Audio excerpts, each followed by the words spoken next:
ظالمانو د مسلمانانو زړونه زخمی کړل او صرف د یورپی یونین په دباو باندې او د مغرب په دباو باندې داسې فیصله وکړه چې د کروڑونو مسلمانانو د زړه دردولو سره سره یې زړه د مدینې منورې جانان مبارکه مو دردو. چرته د مسلمان تاریخ کې به تاسو نه ګورئ مسلمان داسې حال کې هم تیر کړی دی وخت چې د وجود د ټول وجود پټولو دپاره ورسره صرف یو څادر د باران نه د پټېدو ورسره څه قسمه هغې سره د دې باره کې هېڅ هم نه و چې هغې ځان له کور جوړ کړی وی او خوراک حال یې دا و چې 3 ورځې به تېرې شوې د خوراک دپاره به کجور هم نه وې. دا تاریخ زمونږ په وړاندې شته مګر داسې چرته نه دي شوی چې مسلمانان دومره بې حس او بې ضمیره شوي چې د حضور د عزت او د ناموس سودای کړي داسې په تاریخ کې چرته نه ده شوی. دا لومبنی یو داسې تور تاریخ رقم شو او زه د هغې خلکو چې هغې ځان په پولو پټي باندې خرڅ کړ یو وله چې کم دی زه دعوت فکر ورکوم چې درنګ ساتله سترګې پټېدونکي دي چې کله د سترګې پټې شي نو بیا درته ویمه چې بیا ستا قبر کې تاله ستا رور ستا رشته دار ستا یاران ستا دوستان دا ټول به تا باندې خاورې واړی چې دغلته د پکار راځي صرف د مدینې منورې جانان مبارک پکار راځي.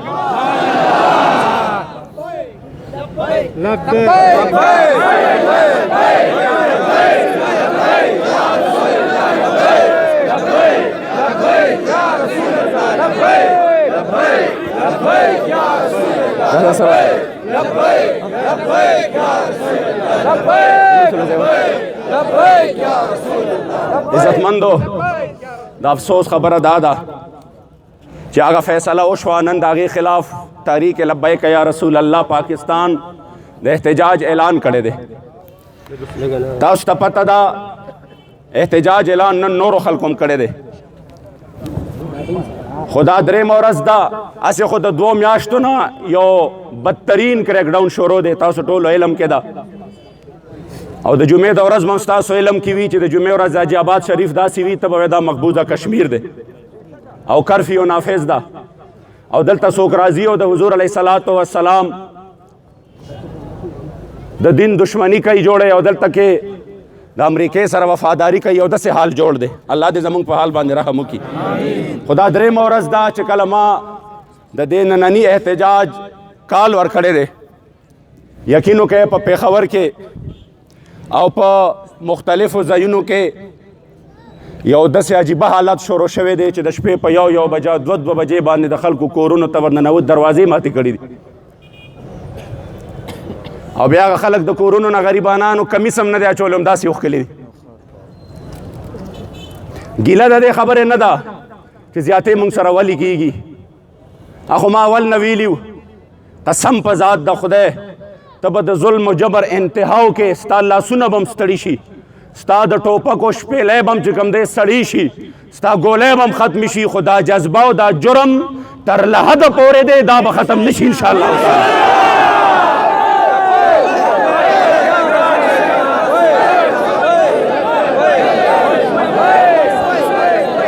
بیا راته ووایه وی مسلماني پرېږده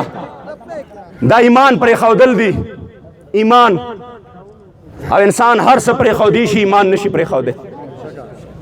بیا راته ووایه مسلماني پرېږده او دې وطن کې اوسېږه زه نن هم دا وایم 2 میاشتې وشوې زمونږ معذور امیر چې دواړو خپو باندې معذور دی او د 85 کالو زمونږ سرپرست اعلی پیشوای اهل سنت پیر افضل قادري 2 میاشتې وشوې بلکې د 2 میاشتو نه زیاتې وشوې چې هغې په جیل کې دي او کوم چې معذور دی د هغه د املا 3 اپریشنه شوي دي مهرې چې کوم دی ورته بدلې شوي دي په یخنۍ د دسمبر په شپو کې وله په هواداره کمره کې حتی چې دومره د ظلم و بربریت انتها ورسره په لومبنۍ میاشت کې شوې ده چې هغه نري کمبل باندې به مولا بعضې وخت کې د قادیانان هغه سپي به راغلل اوبه به یې پرې ورته واچولې مګر د هغې باوجود دی ورته ناستې دي چې هر څه در سره کوو بس ټیک شوه بلکل ازادي دله درکوو کارکنان به دې سا واخلي ته هم سا واخلې ویزه ده پخه لګو زه مکې معظمې ته مدینې منورې ته کله دې خوښه شي دا خبره به نه کوې د حضور د عزت او د ناموس دا خبره به نه کوې دا فیصله به دې ته به سر تسلیمه هغه ورته وی دا وجود به مې دلته ما نه به د لاس او خپې به مې تړپاویږي به د یخنۍ نه به لرزېږم دا مرې دا ملا دا وجود به مې ټوک ټوک شي مګر د حضور د عزت او د ناموس سودا به چرې ونه کړم زه به دلته پروت یم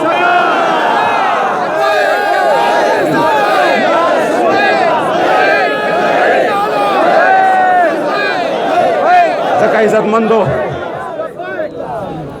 نن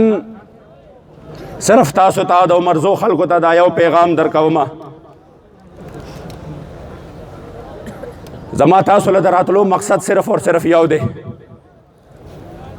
افسوس دا دی چې د حضور په عزت حمله وشوه نه دکاندار ته پته ده نه ډاکټر ته پته ده نه څوکیدار ته پته ده نه زمیندار ته پته ده ټول په خپله دنیا کې داسې مګن دي چې چاته پته هم نه لګي چې څه چلو شو بس مونږ دغه څیز دردی چې معمولي غوندې چېرته خپل عزت ته مو نقصان ورسي ځمکه اسمان یو کوو نو زما او ستا غوندې د اربونو عزتونه دا د هغې خاورو نه مزار شه چې چېرته زما محبوب صرف یو ځل قدم مبارک یې ښودلی آخر ولې مسلمان دومره بې حسه شوی نه قادیانانو ته لارې کلاویږي ستا پروا نشته قادیانان مشیران لګي ستا پروا نشته د 1100 سینما اعلان کیږي ستا پروا نشته لګیا دي کچکول ګرځئ د 1100 سینما جوړولو لپاره ستا پروا نشته علما جیلونو کې راخلي کیږي ستا پروا نشته زمونږ د اتیاو کالو عالم جیل کې دننه د یوسف سلطان شهید رحمت الله تعالی علیه نه ساوته جنازه د جیل نه دننه نه راوچته شوه ستا پروا رانغله سایوال کې ماشومان بچي چې د چا بچي دي بس خپله سوچ وکړئ نور درته والله زه څه ویلی نشم د هغې واقعې دا یو واقعه وه چې میډیا ښکاره کړه داسې روزانه کېږي ستا پروا رانغله افسوس دا د عزتمندو د حضور په عزت باندې حمله وشوه آسیا ملعونه هغه ښځه ده چې دی له د پاکستان 2 عدالتونو د سزای موت اورولی دی او دی 9 کالو هغه کیس دی په هغې کې 2 کسه مردار شوي یو کس شهید شوی دی هغه د 9 کالو کیس په یو سماعت کې دی ختم کړ صرف په دې وجه باندې وي د ګواهانو بیاناتو کې تضاد دی نن زرګونو خلک موجود دي تاسو ټول په دې باندې گواهی ورکوئ شفیق راغی ولاړو تقریر یې کو چا نه به څوک تپوس وکړي هلکه څومره خلک وو ابه وایي 300 بل نه تپوس وکړي ابه وایي څو ابه وایي لکه 1000 بل چې اندازه ولګوي ابه وایي 2000 د دې مطلب خدا نه دی چې شفیق راغلی نو تقریر یې نه دی کړی افسوس خبره دا ده صرف د یورپی یونین او مغربي دباو د کچکول د ډکولو دپاره د حضور د عزت او ناموس سودا وکړه نو ستاسو ذهن کا هر څنګه وي زه درته د خپل زړه اظهار کومه که دا ملک د سرو زرو شي دا روډونه راته د یورپ نه هم ښایسته شي او دا ملک چې کوم دی د دې پلونه او د دې دا هر څه چې کوم دی ارزان شي پټرول په 2 روپۍ باندې لیټر شي ډیزل په 1 روپۍ باندې لیټر شي خو د حضور د عزت او د ناموس سودا وشي دا هر څه زه د خپو د لاندې راولم زما هغه وطن نه دی پکار په کوم وطن کې چې د حضور د عزت او د ناموس سودا کیږي او هغې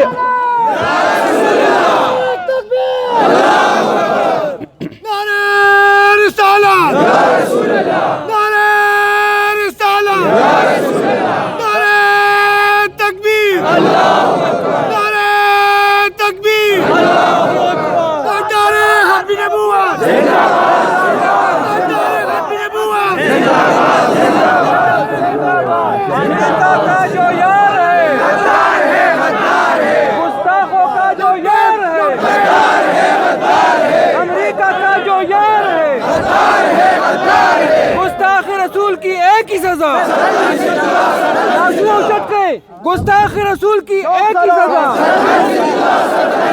गुस्ताख रसूल की एक सजा गुस्ताख रसूल की एक सजा ځکه عزتمندو نن مونږ یو صدا احتجاج بلند کړی دی او ځای په ځای باندې په زرګونو نفري چې دا زمونږ د مختلف شاوراو باندې لګېدلې ده او بېګا ټوله شپه د کارکونانو دروازې ماتې شوي دي او هغې د کورونو نه اوده راپاڅولي دي د هغې روڼې راپاڅولي دي صرف د دې دپاره چې د احتجاج نن دباو شي. افسوس خبره دا ده چې په دې ملک کې د 4 حلقو دپاره قومي یوت احتجاج کوي نو 126 دن د ملک میندې او خویندې د مسلمانانو ګډۍ د چا پروا نشته. هغې ته سپیشل هغې ته څه میلاویږي د دغه میندو خویندو ګډولو هغې ته سپیشل پروټوکول میلاویږي. افسوس دا دی د حضور دپاره د عزت او ناموس سودا د هغې نارم جرم دی. تا باندې دام پابندي ده نه ما چرته د خپل مسلمان رور یو دکان ته چرته مونږ دلته احتجاج کې تکلیف رسولی دی راته ووایه چرته یو مسلمان رور باندې زبردستی کړې ده یو خواهش مې اظهار کړی دی چې د حضور علیه السلام په عزت حمله شوې ده ستام نبي دی زمام نبي دی څه چلو کا یو آواز بلند کا چې زه تر مرګه پورې تعصب قیامت دا فیصله نشم تسلیمولی په هغې باندې پابندي ده. نو بس عزتمندو زما د تحریک لبیک چې کله کریک ډاون شروع شو د هغې نه پس زه د تحریک مشرانو امیر جوړ کړم 2 میاشتې مسلسل ما دا تحریک چلاو د دنه طرف نه ما ته حکم و اډرو چې څو پورې داسې عملونه فیصله نه شوې ته به محفوظ او ته به دا تحریک لیډ کوې او دباو به مکمل برقرار ساتې چې دی دا فیصله د اسلام په حق کې وکړي. مگر افسوس دا دی ریاست سره طاقت دی ټوپک دی هغه سره چې کوم دی ډېر لوی طاقت دی او بیا زمونږ چې کوم دی یو غټه مجبوري دا ده چې مونږ ته بیا مخامخ زمونږ رور ولاړي که پولیس کې دی که بل ایجنسۍ کې دی نه پې ټوپک راړولی شو نه ولا تکلیف ورکولی شو نه یې چې کوم دی څه چل کولی شو ولا خپل آس ماتولی شو مذهب ادا کړی وه چې دا یا د امریکې او یا د انډیا فوج وي. قسم په ذات د خدای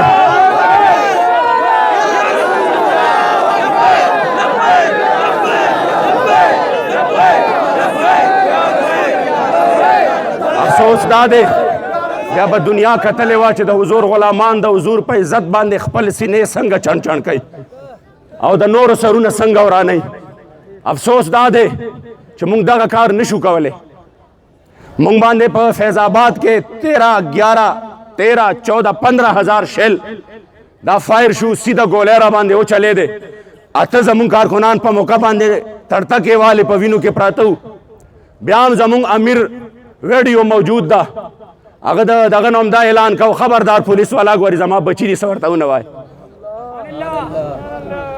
نور دله مونږ څومره دغه درکو چې مونږ پرامن یو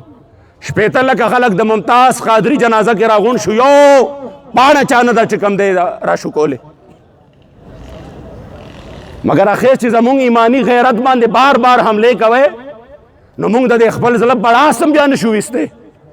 مونږ اواز هم نشو پورته کولی چې دا فیصله مونږ ته نامنظوره ده. مګر افسوس دا دی چې بله ورځ په 29 تاریخ باندې د ملک دغه سیاه ترینه فیصله وشوه. مسلمانانو په تاریخ کې د یو داسې تور باب اضافه وشوه قسم درته خورم چې ستاسو زمونږه آینده نسلونه به لعنت وي په مونږ باندې چې تاسو مسلمانان ژوندي وي د حضور په عزت حملې کېدې او تاسو د حضور د عزت سودا کړې ده. اسلام کې طاقت وو هغه د 2000 نه واخله 2018 پورې نه پرون یو تصویر راغلی دی د ملا عبدالسلام ضعیف الله کریم دې حفاظت وکړي حافظه الله د امریکې پیټوانو ته مخامخ داسې ناست دی چې په سترګو کې وله سترګې ورکړي دي 18 کاله مخکې زمونږ د قوم غلامانو ورته وی امریکې سره ډغره مه وه تا سره څه دي هغه ورته وی ما سره د اسلام طاقت دی ورته وی لاړ شئ ورک به شئ وایي زه به ورک شم خو اسلام به ژوندي وي او تاریخ به ژوندي وي. لاړه پرویز مشرف چرته لاړو ملین خلکو کې چې کومه بیماري وي هغه ظالم ته لګېدلې ده مګر ورشه هماغه طالبان د هغې افغانستان امریکې نن شکست خوړلی دی منتونه ورته کوي چې مونږه زمونږ جان بخشي وکړئ مونږ پرېږدی چې څه شرایط وایې تاسو مونږ یې منو وجه څه ده دا طاقت چې الله ورکړی دی د اسلام له ورکړی دی. عزتمندو د اسلام په طاقت باندې باور وکړئ. 2 میاشتو کې چون کې زمونږ هم سترګې ښکته دي، مونږ هم د حضور د عزت او د ناموس دفاع نه کړه، او دا سترګې زمونږه همیشه د پاره ټیټې شوې د حضور جناب کې چې پرون مغرب جشن منو کړی دی. جشن مسلمانانو ته وی چې کم ښځې ستاسو نبي ته په دې الفاظو باندې ویلي الیاذ بالله چې د هغه په خوله مبارکه کې چینجي شوي وو، اقه ښځه مو دنه دا راوسته، اوس به مو درته په میډیا دغسې ژوندی کینولي. بس د دې نه غټه خبره بله نشته، نه ما سره نور الفاظ شته، صرف اردو کې یو پیغام ورکوم ټول ملک اوري. کارکنانو د پاره جتنے بھی تحریک لبیک یا رسول اللہ کے ذمہ داران و کارکنان ہے، صرف ایک ہی درخواست ہے کہ جو امیر المجاہدین نے ہمارے دلوں میں اپنے کریم آقا کی عزت و ناموس پر پہرا دینے کی جو تربیت ہمیں دی ہے، انشاءاللہ تعالی اسی کو جمع کر کے ہم نے آخری دم تک حضور کے عزت و ناموس پر پہرا دینا ہے انشاءاللہ. حالات جو بھی ہو، حالات جیسے بھی ہو، اگر یہ ظلم و بربریت پہ اتر آتے ہیں تو ہم بھی کہتے ہیں ادھر ستمگر ہنر آزمائے تو تیر آزما ہم جگر آزمائے، مگر ہمارے لیے دوسرا اور کوئی راستہ ہے ہی نہیں. مر ہی جاؤں میں اگر اس در سے جاؤں 2 قدم، کیا بچے بیمار غم قرب مسیحا چھوڑ کر. نہ ہمارے لیے بس ایک ہی راستہ ہے کہ ہم حضور سے ٹوٹ کر پیار کریں، کریم آقا کی عزت و ناموس کا پرچم بلند کرے، اور اس ظالمانہ فیصلے کو نہ ہم تسلیم کرتے ہیں نہ کریں گے کبھی، بلکہ تا صبح قیامت تک ہم اس فیصلے کو اپنے جوتے کے نوک پہ رکھتے ہیں. حضور کے غلاموں اپنے جذب سلامت رکھنا، انشاءاللہ وہ وقت دور نہیں جو گھر گھر پر حضور کی عزت و ناموس کا پرچم بلند ہوگا. وہ وقت دور نہیں جو حضور کے دین کو دشمنوں کو اللہ ذلت و رسوائی ان کی مقدر ہے انشاءاللہ، جو تیرے در سے یار پھرتے ہیں در بدر یوں ہی خوار پھرتے ہیں. اور آخر کے بعد صرف یو خبر کوم او بیا دا زما درخواست دے. ما ته نن په سونو کارکنانو بیګا راسې ویلي چې دې فیصله کې به ته یوازې نه یې. ما ورته وویې چې زه مشورې مطابق په دې فیصله کې یوازې ښیم. بیا زمونږ د نوشهره امیر دی، هغه وی چې ته به یوازې نه یې، زه به در سره خامخا یم په دې کې. بیا زمونږ د پېښور ناظم اعلی دی او زمونږ صوبایي ناظم اعلی دی، هغې ما ته وویې ما چې نه بس والله العظیم ما کولی شو، زه اوس هم کولی شم، هر څه قسم درته خورم هر څه کولی شم اوس هم. دا نه ده ګیندې چې زه وایم چې دا خو دې دلته کې دا ګاډي درولې دی، دې نه به زه بچ کېږم څنګه. د حضور علیه صلات وسلام غلامانو له چې الله د دین په وجه کوم طاقت ورکړی د هغې اړو چا اندازه نه ده لګولې، او د هغې اندازه دې نه لګي چې زموږ د یو کارکن مخې ته مسې چوګانو ټولې شپې چې کوم دی سبا کړي دي، یو عام کارکن کور مخې ته، او ټول ادارې چې دي دا په یو عجیبه لړزان باندې دي. خو ما فیصله دا کړې ده کارکنان به بالکل پرامن طور باندې دعا نه پس دلته نه منتشر شي، یو کس به هم چې کوم دی څه قسمه انتشار نه کوي، اس قسمه نه زما د طرفه بالکل اجازت نشته. صرف د لبیک په نارو کې چې کوم نر نیکه په 1953 کې د حضور د عزت او ناموس دپاره د پانسۍ تخته باندې ودرېده او په دې لاسو کې هتکړۍ واچولې او وی فرمایل که په هر ویښته مې زر روحه پیدا شي قرباني به کړم ضرور په مینه ستا، خو ستا له مینې به وانه وړمه دلبره که غماز مې کړي چور چور په مینه ستا، او دا محمد امین دی بیا چرې روغ نشي چې شو یو ځلې رنځور په مینه ستا. نن د هغې عظیم او نر نیکه یو ډېر ګناهګار نوسې ستاسو په وړاندې دا اعلان کوي چې زه به م انشاءالله د حضور د عزت او ناموس دپاره دقې لاسو ته داد کړی واچوم او مونږ به انشاءالله نه بس خبره ختم، ما خبره مخکې نه ختمه کړې ده، ستاسو جذبات په خپل ځای باندې، او زه به ما درته اول نه م ویلي دي مشن به وي انشاءالله، بس د استقامت دعا به کوئ او د اخلاص دعا به کوئ، انشاءالله دا مشن به جاری او ساری وي. قسم په ذات د خدای دا سختۍ چې دی دا د حضور د دین دپاره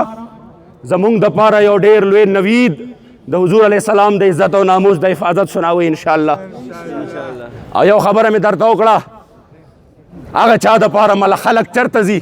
څوک غلا کې، څوک ډاکه کې، چا چرګه پټه کړې، چا موټر سایکل پټ کړې، څوک د چا کور ته وراوړېدلې، چا قتل کړې.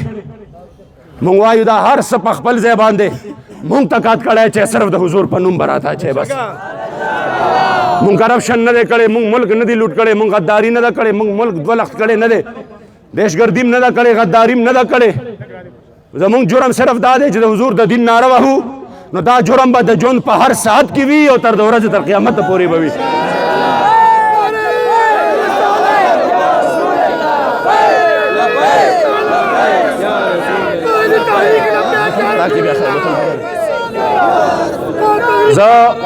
ځکه وایم انشاءالله هغه ورځې لرې نه دي چې د حضور د دین جنډه مو بلنده ولاړئ که خیري. لاړل د شاهانو بادشاهانو کیسې ختمې شوې، مقبرو پته هم نه لګي چې چرته دي، قبرونو باندې سپي متیازې کوي که څه کوي، مګر د حاجي محمد امین نوم نن هم ژوندی دی. د خاورې خلک قدر کوي که نه کوي، وجه د حضور د عزت او د ناموس حفاظت دی. علامہ اقبال سے ندی ویلے کی محمد سے وفاتوں نے تو ہم تیرے ہیں، یہ جہاں چیز ہے کہ لوح و قلم تیرے ہیں. زمائے سے چو سر تخواست دے چت کڑے روڑی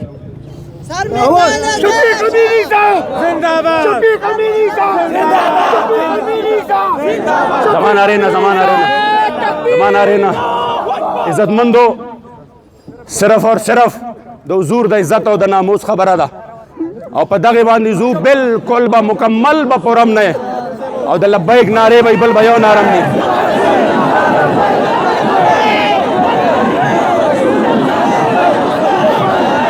لاره پرېږدئ.